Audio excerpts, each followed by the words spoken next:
Oi pessoal, Marcelo Serrano aqui, esse é mais um episódio do podcast Itaú Views. Antes de começar, eu deixo um convite para você que nos acompanha aqui no podcast seguir as outras plataformas. A gente tem criado vários conteúdos complementares aos episódios no Instagram. Os relatórios aqui do Research da área macro ficam disponíveis no Telegram e esse episódio você pode conferir em vídeo também no YouTube. Bom, esse primeiro trimestre do ano não foi fácil para os investidores, né? Muita volatilidade, uma agenda global agitada, mas se a gente olhar para a Bolsa Brasileira, até que se saiu relativamente bem. Na esteira do Brasil, talvez ser visto como um dos, entre aspas, vencedores de toda essa guerra comercial entre China e Estados Unidos. Então, a ideia desse episódio é tentar traduzir um pouco do humor dos investidores em relação ao Brasil, em relação aos ativos brasileiros, falar um pouquinho sobre perspectivas para mercado de capitais e trazer os destaques de mais uma edição da Itaú BBA CEO Conference, a maior conferência brasileira da América Latina, talvez, com o propósito de conectar empresas da região com investidores institucionais globais. Então, são esses os assuntos que a gente vai cobrir hoje nesse bate-papo, que conta com as participações do Roderick Greenlees, que é diretor do Investment Banking aqui do Itaú BBA, e do Léo Linet, que é diretor da corretora do Itaú BBA. Léo, Roderick, tudo bem? Bem-vindos. Tudo bem, obrigado. Obrigado, Marcelo. Prazer estar aqui com vocês novamente. Boa, prazer é nosso, esse papo pré-conferência já virando tradição aqui na agenda do Itaú Views. E para a gente começar, Léo, se a gente traçar uma retrospectiva aí da Bolsa nesse começo de ano, como você avalia talvez a mudança, a oscilação de humor dos investidores em relação ao Brasil, conforme a gente viu o andamento dos capítulos aí dessa novela entre China e Estados Unidos? Como você colocou no começo, né, que parece ser um ano bom para mercado emergente, principalmente para o Brasil, quando você olha a performance da Bolsa, do Ibovespa, ela está para cima algo perto de 11%, 12%, quando você olha em real, né, versus o dólar, porque o dólar tem depreciado contra a maioria das moedas, está mais ou menos dando um retorno de 22%. Então, um retorno muito acima da média, né, um retorno muito bom. Mas dito isso, assim, tem sido mesmo assim um ano desafiador para os investidores, principalmente o investidor local, né? Quando você olha a taxa da Selic elevada a 14,25%, acaba com algumas expectativas de aumento ainda até o final do ano, levando para um patamar perto de algo perto de 15,25%. Ainda é um momento desafiador para o mundo de renda variável, né? Então a gente teve resgate expressivo na indústria local de equity. No ano tem algo perto de 33 bi de real que saiu de fundos de equity. E o que a gente tem visto nessa rotação de resgate é esse dinheiro indo para instrumentos de renda fixa dada a taxa de juros. Então você tem um inflow de algo perto de, se não me engano, algo perto de 60, 70 bi de real em renda fixa, fundos de renda fixa. Mas no net, em fundos pela Ambima, você vê uma saída, né, de mais ou menos 30 bi de real de todos os fundos investidos em produtos de equity, como Previdência, ETF, moedas e outros. Então, no net ainda é um mercado desafiador para o modelo de renda variável, né? Dito isso, a gente se pergunta como que você tem uma performance, né, alta em Brasil, com esse outflow todo, esses resgates todos desses fundos. No final, a gente tem visto, né, uma compra no net de gringo, de quase 1 bi, tá, no ano, de dólar, e tem visto muito buyback ativo. Então, a gente pega no ano, a gente tem visto algo perto de 10 bi de real de buyback ativo. Isso ajudou bastante a minimizar esse resgate, né, dos fundos locais de equity. E aí você provavelmente tem uma qualidade, não tão boa como uma qualidade só de gringo, mas você tem uma qualidade de varejo também, né, do retail investor, também comprando, dado que no final, assim, não é novo, o Brasil tá barato e tá barato há muito tempo. Perfeito. Roderick, se a gente olhar, enfim, ICM, a gente vê talvez a janela mais longa aí de seca de IPOs no Brasil, um horizonte de 25 anos, pelo que eu estava acompanhando aqui. Além de juros altos, o que justifica esse período tão longo sem ofertas de ações e como é que, numa esteira paralela, tem de alguma maneira acontecido aí movimentos de ofertas subsequentes, follow-ons, mas como você está vendo aí esse cenário para a ICM? Olha, a taxa de juros é uma consequência da questão fiscal, da realidade fiscal brasileira, né? Na verdade, enquanto o governo brasileiro não atuar junto à questão fiscal, a taxa de juros deve continuar alta, ou pelo menos bem mais alta do que em outros países, né? Você tem uma taxa real muito alta, como o Léo bem colocou, você tem uma taxa que pode chegar a 15%, talvez até mais, até o final deste ano, com uma inflação que está girando em torno de 5%, 6%. Então a gente tem uma taxa real muito alta e é por isso que as pessoas acabam optando por um investimento em renda fixa e não necessariamente em renda variável, em ações. Então a gente espera até o final do ano que essa taxa comece a cair, né? Ela pode subir ainda um pouco ao longo do ano, mas já no quarto trimestre a gente espera uma redução da taxa de juros e com isso uma melhora no cenário, né? Desde que claramente os agentes corrijam aí uma certa distorção na questão das despesas, né? A gente gasta mais do que a gente arrecada e é isso que precisa ser, de certa forma, endereçado. Então a gente está esperando isto acontecer para que o mercado ganhe confiança e a gente tenha uma retomada. É verdade que faz 4 anos, ou vai fazer 4 anos, que nós não temos um IPO no Brasil. A gente espera que isso venha a acontecer assim que a gente tiver essa queda na taxa de juros, né? No mundo de follow-ons também a gente não teve um primeiro trimestre brilhante, né? Tivemos somente uma operação, a Caixa Seguridade, que foi liderada por nós, mas a gente também espera uma recuperação nas ofertas subsequentes, quando a gente tiver uma maior clareza em relação à taxa de juros brasileira. Perfeito. Falando agora um pouco da conferência, Léo, que começa na próxima semana, queria entender um pouco os destaques dessa edição, quantos investidores devem participar, se tem um perfil predominante quando a gente olha para os fundos em relação a alguma geografia ou perfil de fundo, o que a gente tem mapeado? Então, eu acho que assim, no final, como você colocou, a gente está vendo um pouco de, diria assim, uma rotação, né, para os mercados emergentes e outros mercados, né? É um pouco de fora de US para outros mercados, para o mundo, né? Ex-US, dado toda essa briga tarifária. Dito isso, a gente começa a ver muitos investidores com grande interesse em outros mercados, e principalmente os clientes que já conhecem o mundo emerging market e América Latina. Então a gente tem visto uma quantidade maior de investidores registrando para essa conferência, né, que começa dia 12, 13, 14, 15, se não me engano, né?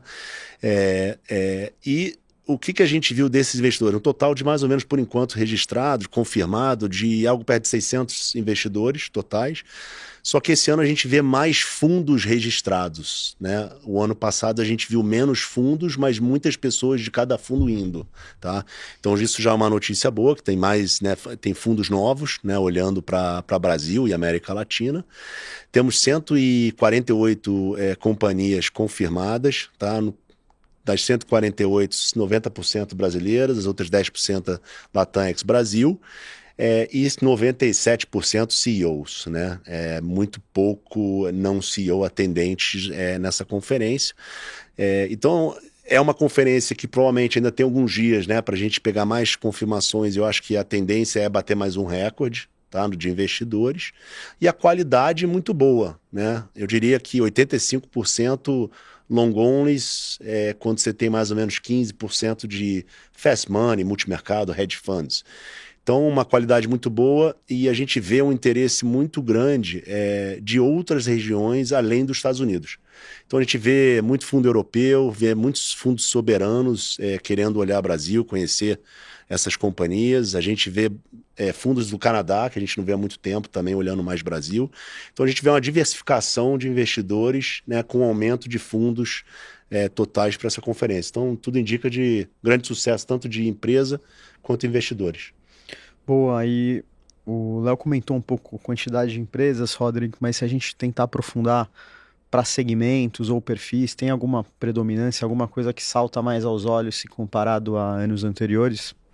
Olha, a gente tem um grupo importante de empresas da área de infraestrutura e energia, né, que é uma parte relevante do índice do Ibovespa, participando da conferência. A gente também tem um grupo de empresas dos setores de consumo e varejo e do mercado financeiro, né? Então a gente tem um bom grupo. O Léo mencionou os diferentes eventos. A gente tem o Itaú BBA Next 100 Years, que acontece na segunda-feira, que é um evento fechado somente para 250 convidados. Na terça-feira começa o CEO Conference, que dura 3 dias, né? Na terça, quarta e quinta. Na terça-feira a gente também tem o Tech Summit. Então a gente tem uma atividade para empresas de tecnologia, né? Uma conferência dedicada às empresas de tecnologia que acontece ao longo do dia de terça-feira em outro local em Nova York. Então aquela semana acabou sendo uma semana muito importante, ela se tornou uma semana muito importante para as empresas em geral de diferentes setores, tá? Então a gente tem todos os setores representados, mas esses são os setores de destaque. Legal. Voltando a falar um pouco de mercado, Léo, a gente tem visto essa tendência que até comentamos aqui de uma rotação de portfólios saindo dos Estados Unidos e alocando aí em emergentes, mas eu queria entender como o Brasil se posiciona frente a esses peers, né? Se destaca positivamente ou não, e como é que você está vendo perspectivas para fluxo? Você comentou que a gente tem um net positivo para o ano, mas no último mês a gente teve um outflow aí considerável. Como é que você está vendo destaque de Brasil frente a emergentes e perspectivas para fluxos? Então, dividir em algumas etapas aqui. Primeiro, a gente de fato está vendo uma rotação global, né, de US, vendendo em US, que é um trade que tem dado certo há mais de 15 anos, né, isso que vale lembrar. Então é um trade, não diria que crowded, mas um trade que muitos fundos estão, né? Eu acho que tem um consenso agora no mercado que você fala assim, com certeza após, né, o Trump, né, assumir, começar toda essa guerra tarifária, acho que o mercado chegou numa conclusão que, de fato, a tendência de alocação para US deveria estar num topo para baixo, né? Então a tendência é diminuir a alocação e aí provavelmente o resto do mundo começa a surfar um pouco desse rotation, né? Isso tem acontecido, a gente está vendo um pouco disso, né? Vale enfatizar que o MSCI, o EM, né, o Emerging Market MSCI, a gente tem só 4,5% de peso. Então, nosso peso dentro do MSCI, né, de países emergentes, é pequeno, né? E é engraçado esse ano, quando você olha a performance do MSCI, se eu não me engano, a última vez que eu chequei estava subindo, acho que algo perto de high single digits, ali 6 ou 7%, talvez até um pouco acima, 8 ou 9%. E o que você vê? Você vê quem está outperformando, na verdade, são os com menos peso. Então você pega o México, sobe, o México, se não me engano, tem 2,7% de weighting no index, está subindo 22%. Brasil está subindo 22%. Falando tudo em real terms versus USD, tá? E aí você pega a China, depois que, no último mês e meio, quando começou toda essa guerra tarifária, ela subia algo perto de 27%, ela teve um sell-off de quase 15%, então teve uma correção. Taiwan está para baixo 10%. Então, assim, no net, os maiores weightings estão underperformando e os menores estão outperformando. Então, assim, a gente está com um cenário bullish, eu acho que é um case bullish para Brasil, eu diria, e para México. A gente vê também uma rotação nesse fluxo muito mais de papéis mais value trade, menos commodity exposure. Então, menos China, menos minério, menos petróleo. Você viu uma correção no preço de petróleo também. Então, talvez uma desaceleração da China, né, não ajude o preço dos commodities. Então, tudo isso pode beneficiar o Brasil, mas é importante, quando você olha o Ibovespa, você vê que no ano, o que é outperforma? São bancos, né, e são utility, logística, infra, e que underperformance são commodities mesmo. Você olha lá, Petro para baixo quase 15% no ano, grande parte do weighting, você tem também Gerdau e aí vai, né? Mais commodities, companhias de commodities. E outras companhias são mais US, né? USD, que precisa mais de resultado em dólar, né? Que tem mais um resultado mais dolarizado. E aí você vê essa tendência do weak on dollar que não acontece há 15 anos. Então pode ser um shift aqui não só de rotation de produtos de equity, né, e mercado como um todo, mas também de moedas, né, que pode ser muito bom para a gente. Quando a gente olha o inflow no ano, você mencionou, e é certo, em abril, dia 15 de abril, a gente, até chegar em abril ali, finalzinho de março, a gente estava com 2 bi de inflow de gringo, de dólar, tá, mais ou menos. E aí quase zerou no dia 15 de abril. Então, 2 semanas a gente viu um sell-off rápido, o gringo vendeu, e agora a gente viu um inflow relevante nas últimas 2 semanas, e por isso que a gente está com um inflow de 1 bi e 200 de dólar, mais ou menos, e por isso que a gente está net positivo agora, tá? E ajudou essa pernada que a gente tem visto aí na última semana aí de vários papéis batendo 52-week high. Mas é isso assim que a gente está vendo. A gente espera, eu acho que de fato esse trade pode continuar por um longo prazo, mas quem vai fazer preço mesmo são os fundos globais, né? Porque o fundo emergente ele já está neutro para overweight dentro do index. O que a gente precisa mesmo é o Global Fund, que está mais exposto ao US Trade, começar a rotacionar mais esse dinheiro para dentro de emergente, e aí o Brasil deveria surfar um pouco dessa rotação. Boa. Rodrigo, falando de novo aí do teu universo de cobertura, acho que fusões e aquisições talvez sejam mais resilientes comparado ao mundo de ICM. Então eu queria te perguntar como está esse mercado aí de M&A em 2025 e qual tem sido o perfil das companhias que protagonizaram aí os principais deals, se é uma coisa, movimentos de fusão ou um estratégico de fora comprando, quais são as histórias, se a gente pudesse traçar uma média? Olha, o movimento em M&A foi muito bom nos primeiros meses do ano.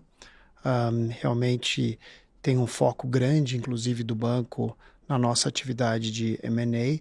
Em termos de volume de transações, o volume subiu em torno de 30% em relação ao primeiro trimestre do ano passado. Em termos de número de transações, existe uma queda parecida. Então, isso mostra que é um número menor de transações, mas transações, na média, bem maiores, né?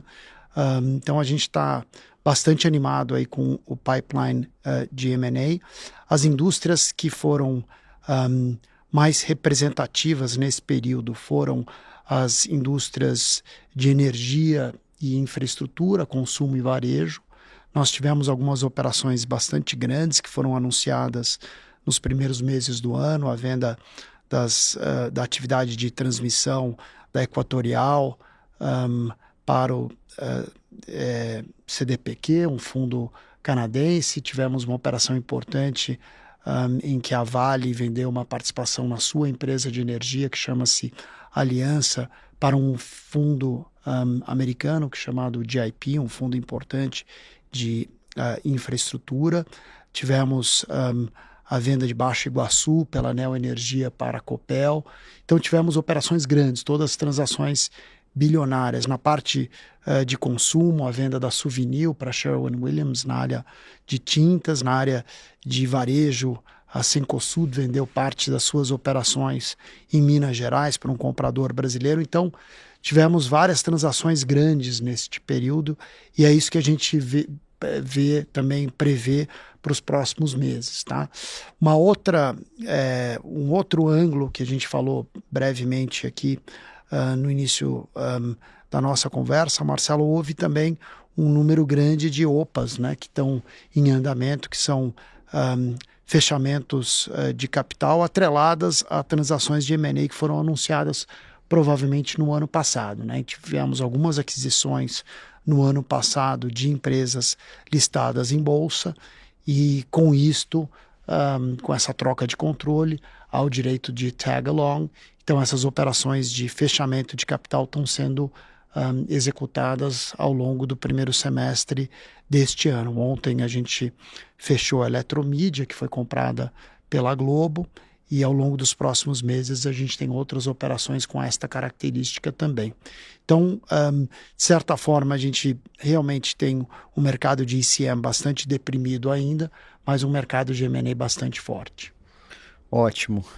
Encaminhando para o final aqui, para a gente fechar, eu queria perguntar para vocês dois as perspectivas para o segundo semestre, olhando tanto para mercado de capitais quanto para fluxos de bolsa, e passado talvez o que pode ter sido o pico dessa turbulência de guerra comercial, que pode ser trigger tanto global quanto doméstico para influenciar aí nas projeções ou nas expectativas de vocês.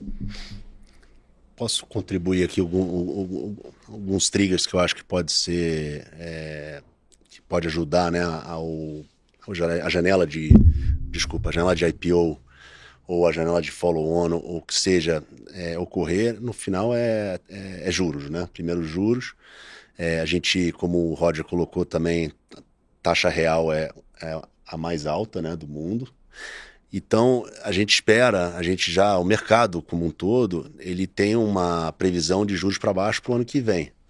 Eu acho que na medida que chegar perto do final, diria, do segundo semestre, eu acho que o mercado pode começar a colocar isso um pouco mais no preço dos ativos. Então, eu estou bem otimista com tanto Bolsa, né, Brasil como um todo, não só pela rotação, mas dado o valuation das empresas e dado que no final a gente está num período que a gente está chegando no topo de taxa de juros. Então, a tendência a partir do ano que vem, a gente vê uma tendência para baixo de juros, né? E o mercado geralmente precifica isso um pouco antes. Então a gente pode ver um fluxo não só do gringo, mas também dos locais, talvez do multimercado, do varejo, aumentando um pouco a exposição à equity, né? Eu acho que tem uma grande... Um grande também que a gente pode colocar, que tem uma grande decisão vindo nos próximos anos na eleição no Brasil. Então tem um movimento macro também que pode ocorrer, né? Que o mercado pode começar a precificar, seja um candidato mais friendly para o mercado, seja menos friendly. Então isso pode ser um trigger também. Então tem muito assim, a tendência eu acho que eventualmente colocar mais no preço de ativo essa tendência de juros para baixo, chegando perto do final do ano. Tendência também macro melhorando, talvez o fiscal também melhore, né, um pouco nesse achismo de mercado. E talvez a gente comece a ver uma janela abrindo aí para o nosso ECM, né? Tanto para IPO quanto follow-on, porque no final a safra que você mencionou de 2021 foi uma safra um pouco, diria, pior de IPO, com menos liquidez. E essa safra que vem agora, e o Roger pode complementar, é uma safra muito melhor, companhias maiores, né? E provavelmente com mais liquidez. Então pode ser uma história boa para ser contada chegando perto do ano que vem. Eu acho que tem um terceiro fator, né? O Léo falou da potencial queda na taxa de juros, o cenário eleitoral. E um terceiro fator é que nessa briga comercial o Brasil está relativamente isento, né? E eventualmente até se beneficiará dessa disputa entre os Estados Unidos e a China. Eu acho que a agricultura, né, o agribusiness brasileiro, a parte de infraestrutura que serve o lado agrícola brasileiro também pode se beneficiar, né? A gente tem um número grande de concessões aí no pipeline, né, sendo executado tanto pelo governo federal quanto pelos governos estaduais. Então você tem aí um cenário que pode ser bastante bom a partir do segundo semestre, né? Se a gente realmente notar ou esperar uma queda da taxa de juros, isso pode nos beneficiar bastante. Como o Léo falou, tem uma demanda reprimida enorme por parte das companhias, né? Com uma seca aí de 4 anos, a gente tem excelentes companhias que gostariam de vir a mercado, né? Empresas grandes de setores que não necessariamente estão bem representadas em bolsa e que podem ser transações bastante grandes. Então, eu acho que provavelmente se nós tivermos um IPO entre o final deste ano e o ano que vem, será um IPO grande, de um setor que cresce mais do que o PIB brasileiro e que está num setor em consolidação. Então, eu acho que nós vamos ter alguns bons candidatos se as condições de mercado nos permitirem lançar uma oferta ao longo dos próximos meses. Perfeito. Acho que a gente conseguiu cumprir bem a agenda de hoje e trazer um pouco dos bastidores ou um pouco da temperatura do que vai ser discutido nessa edição da CEO Conference. Então, antes de concluir, eu queria agradecer novamente as participações do Roderick e do Léo aqui com a gente. Valeu. Muito obrigado. Tchau, tchau. Tchau, tchau.